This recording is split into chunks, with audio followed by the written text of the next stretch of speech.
I'm ranking every TF2 map released in the year 2012 to see how they still hold up today, and I will warn you, this is gonna be subjective. 2012 saw the introduction of some new game modes and is by far the most unique set of maps yet. We've got 8 maps to get through, starting with Doomsday.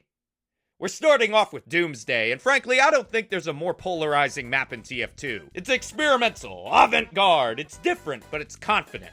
Sexy, almost. And yet it doesn't feel too estranged from TF2's base gameplay. There's an intelligence, the map is mirrored, and you fight to essentially capture a really long control point. The elements are all there. But when you combine all these flavors together, do they really work? I'll start off with this map's strongest quality. Intentional or not, I think Doomsday is a really good fragging map. You can wander around pretty much the entire map, kill lone snipers, soldiers, and 1v1 to your heart's content. There's not really any playstyle that fully dominates the entire map.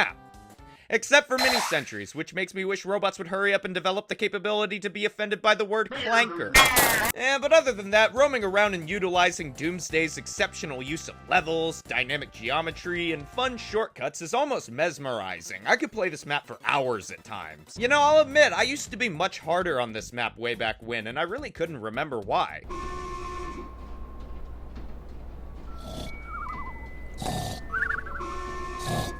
Yep, I've never been a fan of playing the objective on Doomsday. The point raises so slowly, and it merely puts you on the same plane as the overhang. So it feels like one move can end minutes of work just trying to end the round. It doesn't help that stacking allies on the lift doesn't increase the speed. So while you're capturing, all your teammates can do is just stand there and, I don't know, maybe prevent you from being killed. The sightlines just out of spawn towards the lift are also a bit ridiculous, even with the cover from the rocket. There's so much going against capturing the Australium, and the punishment for dying while capping is so high. I just can't have fun try-harding on this map. What else? Oh yeah, Pyrovision! Yippee! Yay! Well, not the only map that has it, it's the one added alongside it, and it's one of a few maps that completely changes the look. You're not missing much here. This looks really bad. I mean, it's funny for the first 5 minutes, but any longer than that, and it just becomes like visual waterboarding. What in the fuck is happening?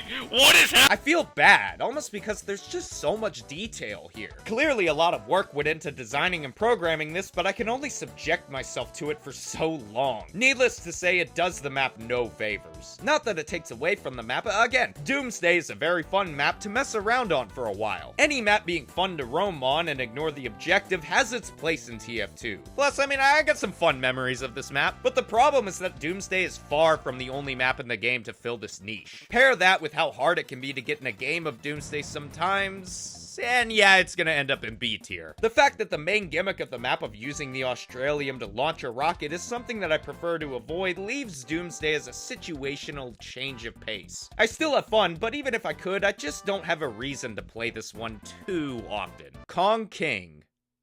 Kong King, oh god, I hate the name of this map. Kong King really adds to the experimental nature of all the maps that were added in 2012. Not via its gameplay necessarily, but by its radical art style. At the time it was added, I don't think there was a map that looked quite like this one. It could be a bit polarizing. The unique props are striking, the colors strongly indicate which team's side of the map you're on, and while there's a bit of visual noise, it's generally kept away from prominent play areas like the control point. I don't know, it does something different. It's cool. It's in Hong Kong. Yay, Hong Kong! Actually, the visual set pieces and props do affect gameplay. You can perch on lampposts, signs, hide in random trash piles, and move about the map in some fun ways. All of this actually makes Kong King one of my favorite spy maps in TF2. Plenty of unique spots for cloaking, escaping, and trick stabbing. You can get so many opportunities to outdo the other team by using the environment in a creative way. Koth as a game mode is at its best whenever it's complemented by flexible outskirts and a dynamically designed control point that benefits those trying to both capture and defend. All of this strongly applies to Kong King. With the point itself, you can use the roof above for some easy high ground, but in turn, it makes standing on the point a bit safer since dive bombs are basically impossible. The player can choose between approaching the point on even ground but being in a more open area, or sacrifice the high ground for a close quarters surprise attack. As for the outer regions, the amount of routes you can take out of spawn are fantastic. The spawn itself has multiple exits, the main area of the map has numerous routes you could take to get there, and approaching the point feels pretty flexible as well. There's just a good flow to Kong King that I really admire. I mean, you get into some really sweaty lobbies with this one. The only real negatives I can point out are how some routes feel a little cramped. That's usually fine for something like a short flank, but there's some areas that have a bit too much traffic for how confined they are. Not a huge issue, honestly. It definitely doesn't prevent this map from being what I consider to be one of the strongest King of the Hill maps. Solid A tier for sure. For being added in such a random promotional pack, Kong King feels like a staple for COD. Me personally, I would look to this one more often as a great example of a King of the Hill map that funnels players into multiple routes to facilitate the game mode's more free roam friendly nature. Coaltown. Some of the earlier MVM maps play much differently than some of the more popular maps we'll see down the line. That is to say, the waves, even on advanced difficulties, aren't nearly as complicated due to the maps being smaller and the robots spawning from a more concise area. Being less complicated isn't always a bad thing when it comes to MVM, but I do feel like Coaltown has definitely aged the worst out of all the original maps for this game mode. Right away, I'm not really a fan of how Coaltown looks. It's got this heavily bright and yellow rocky desert look to it that just isn't all that appealing to me. A lot of the props, while funny when you take a closer look at them, don't stand out, and at no point in the map does the scenery change, like in Bigrock or Rottenburg. For gameplay, it's fine, I guess. I wasn't really sure how to categorize the gameplay of an MVM map. Do I look at how fun every wave in each individual mission is? Do I only take into account specific highlights and not blame the map for low points and just chalk it up to bad wave design? Do I ignore the robots completely? Okay. I'm deciding to look at mainly just advanced and expert missions, since they are the most popular. And with that in mind, of the 3 expert missions in the game, I'd say Cataclysm, the one with Coaltown, is probably the weakest of the 3. To me, it just feels like a lot of Super Scout spam to artificially inflate the difficulty. Same with tanks. I mean, I think there's way too many of them. On Coaltown, your tank buster is bound to mentally disengage from gameplay. Gotta kill the tank. I wouldn't say it's all bad though. Some of the waves are pretty spy friendly, which provides some cool class composition variety. There's plenty of steel gauntlet bots for him to one-shot, and I always feel like this building on the side was a thoughtful inclusion to complement Spy's kit. Other than that though, I'm finding it difficult to think of something Coaltown does that other maps don't do. A lot of what I do think of feels misplaced. Like the areas to reset the bomb, they're so small and easy to miss that they're never worth going for. And there's a lot of areas that were seemingly created with the intention of being used, but just aren't due to awkward placement, like the left rooftop in the opening. It's too restrictive to set up a sentry here or take cover as opposed to the rooftop on the right side. Oh yeah, and there's the left building soon after. While it does have some ammo, there's also ammo inside the room below the sniper spot that allows you to take cover and fire back at the robots depending on what the situation calls for. There's nothing too terrible, but there's certainly nothing outstanding lying around here. Coaltown has always been a C tier for me. Man vs. Machine has a very solid selection of maps, but this one never was the one that was gonna blow anyone away. It was clearly designed before the developers really found their footing with what map characteristics complemented the brand new game mode. Decoy. This map has one of the most fun backstories in the game. Decoy is just that, it's a decoy of Manco. The Manco label is crudely painted on, and there's promotional material showing the soldier as the one who did it. Little visual storytelling pieces like this feel like an almost unexplored facet of TF2 maps. Furthermore, I enjoy the color scheme of this map much more than Coaltown. The reddish tint to the landscape is more visually pleasing than the bright yellow of Coaltown. But more importantly, as one of the first MVM maps in the game, how does it play? Mindlessly shooting up front and zoning out is fun for parts, but being unobservant towards the incoming hazards like sentry busters and tanks is exactly how shit hits the fan. Unlike with Coaltown, you get a much more reasonable method of resetting the bomb near the end. While resetting the bomb has sort of become a passé strategy over the years, the bomb can't be set back to start like with some other maps. So knocking the bomb off of one of these 2 bridges is still an adequate strategy for a less experienced team. And honestly, you may need it more often than you think. I mean, like if you're solo queuing. Some of these teams, I don't know, man. You know what? There's some parts of the map, however, that I don't feel like were refined with Decoy's smaller size in mind. The left-hand route out of spawn on these mountains is always a pain to fight on. Actually making the hike out of spawn to get on these mountains to fight the robots never goes well. Another thing I don't like is the singular Mecha Engie mission that takes place on this map. If nobody's on roamer duty when the engineer bots spawn in, they go from being something that allows the robots to keep ground that they already have, like on most maps, to some of the most game-ruining robots in Man vs. Machine that have to be dealt with. They just don't feel well-tuned for Decoy, honestly. Still though, I think Decoy's small size and simple gameplay plays to its strengths, so I'm gonna throw it in B tier. I have some issues with the more primitive design of Decoy at times, much like Coaltown, but the stronger visuals and better designed areas for holding boosts it one tier above its sister map, Mannworks.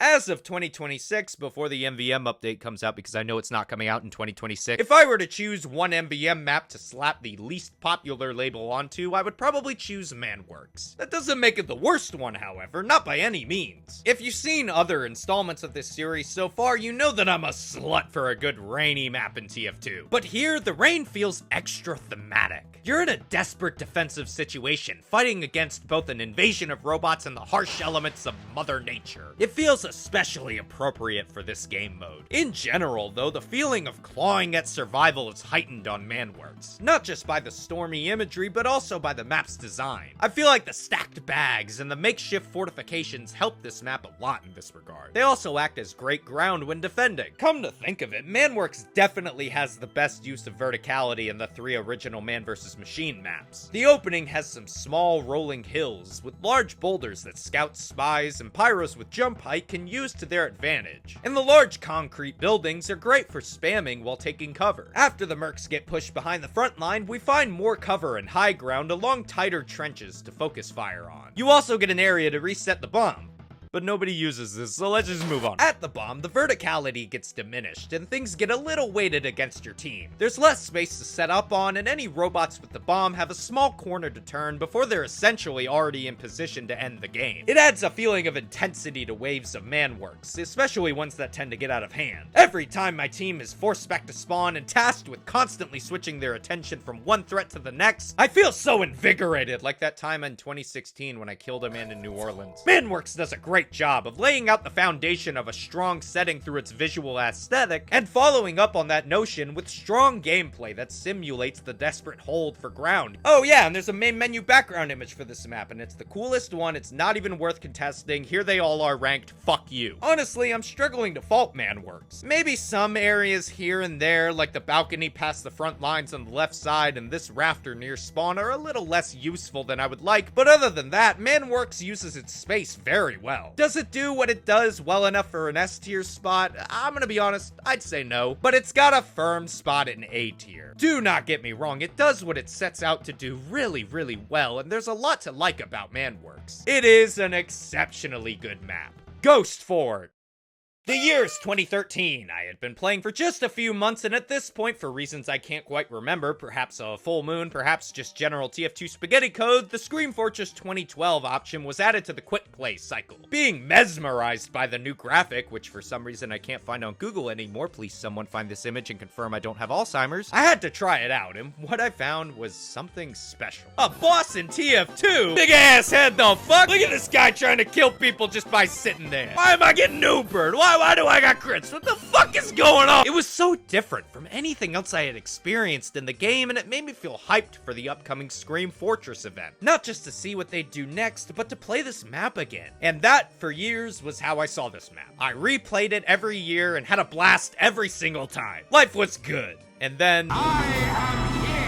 I've already gone over my disdain for this mechanic in a previous video, but here on Ghost Fort, it is especially horrendous. For one, very good reason. On most King of the Hill maps, the 3-minute round timer is perfectly fine, if a little short. On Viaduct, the round timer is 3 minutes, but the boss constantly spawns, enabling truce mode and stopping the game, and oh, okay, now things have gotten a bit screwy, yeah? But on Ghost Fort, where the round timer is 7 godforsaken minutes, I get a little bit whizzed off. Yeah, I do, don't I, yeah? Every time you do manage to kill Marasmus, he comes back even quicker and motherfucks the entire game. Oh, hey, and then then a few years later, they added contracts for this map, which means I have to play a full round twice every Halloween. Stop spawning, give me my fucking hat! Everything about this pains me. Hell, I even loved Ghost Fort before this edition. The map is really polished, and much like every other Valve-made Scream Fortress map, it looks great with a tight atmosphere and a great feeling in the air. But because now you have a big incentive to finish rounds via contracts, and because there's literally no challenge to killing Marasmus anymore, this map has fallen from grace so hard, dude. It used to be so fun to rage at other players for killing you while Marasmus was actively toasting your teammates. And so rewarding when the whole server went direct hit soldier and huntsman sniper to try hard and finally kill Marasmus. You'd only experience him dying once, maybe twice a year, and it felt good, especially the very first time you did it. But that feeling, man, it's just gone. In case you couldn't tell, yes, this is our first F tier. I haven't actually had fun on this map in forever, mainly because it always serves as a major roadblock when I'm trying to do contracts every Halloween. Anything positive I could say about Ghost Fort is moot because it always overstays its welcome. Ghost Town.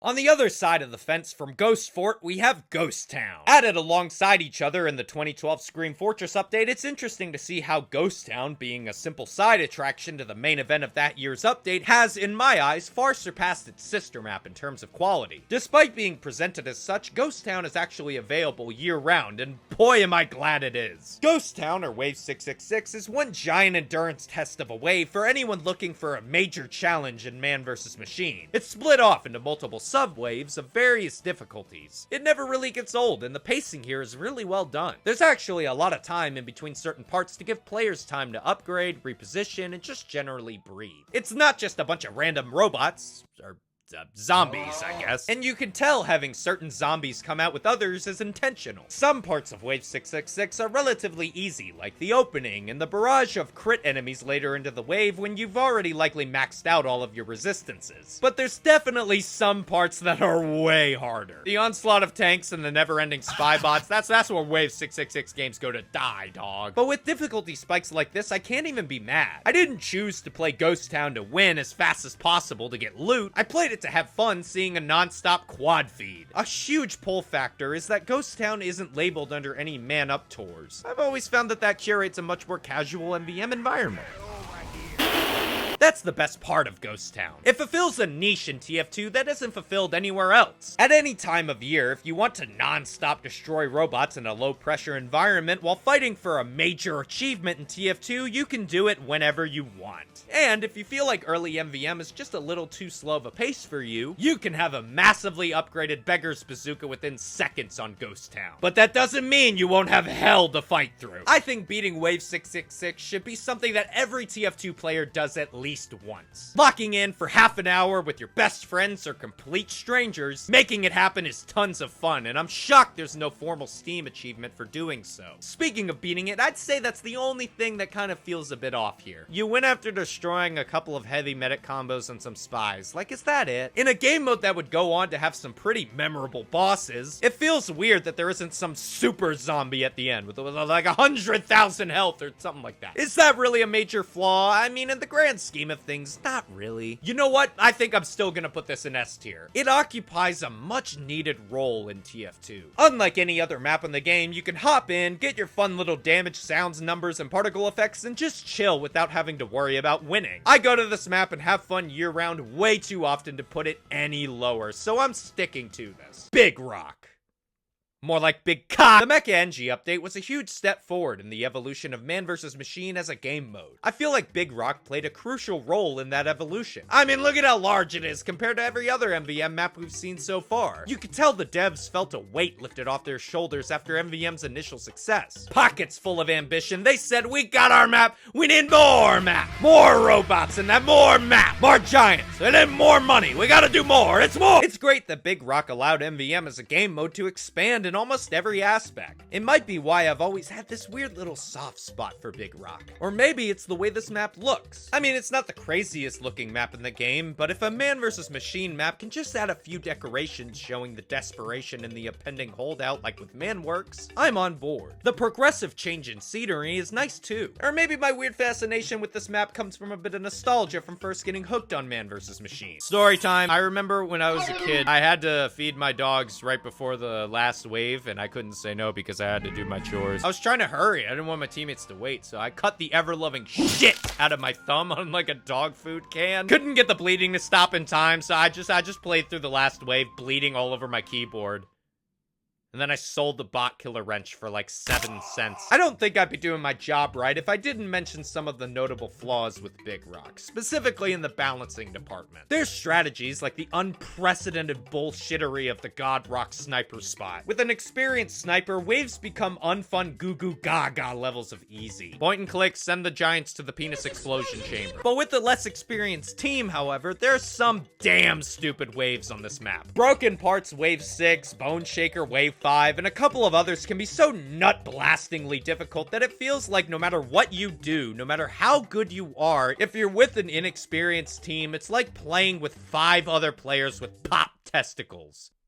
A lot of genital mutilation talk in this segment. These are major flaws with the map, no doubt, but I derive a lot of enjoyment from Bigrock from multiple areas that always still make it a good time. I get something out of the layout, I get something out of the flow of the map, and I even get something out of the weird jank. Even the Godrock sniper spot is occasionally fun to practice my aim on. The waves themselves have a lot more character, too. There's the army of steel gauntlet heavies on Broken Parts Wave 5. The fact that tanks spawn so far away from where the robots spawn shakes things up compared to other maps, and of course the giant bosses. With a proper team, these are really easy to beat and basically make the waves prior the real last waves, but they add a lot of life to Bigrock as a map, so I really like them. In spite of some of its flaws, I still get A-tier enjoyment out of Bigrock. If I want something fresh out of the game mode after grinding out a couple of 2 city tours in a row, Bigrock fills that role like no other map in the game. And that's it. That's all the maps in 2012 ranked. Pretty please comment and give me your thoughts on these maps. We've still got some of the more popular MVM maps in the next video, so stay tuned for those. And there's a lot more maps coming up, like Slime. I haven't mentioned Slime in a while, and oh yeah, I have to say this. This is really important.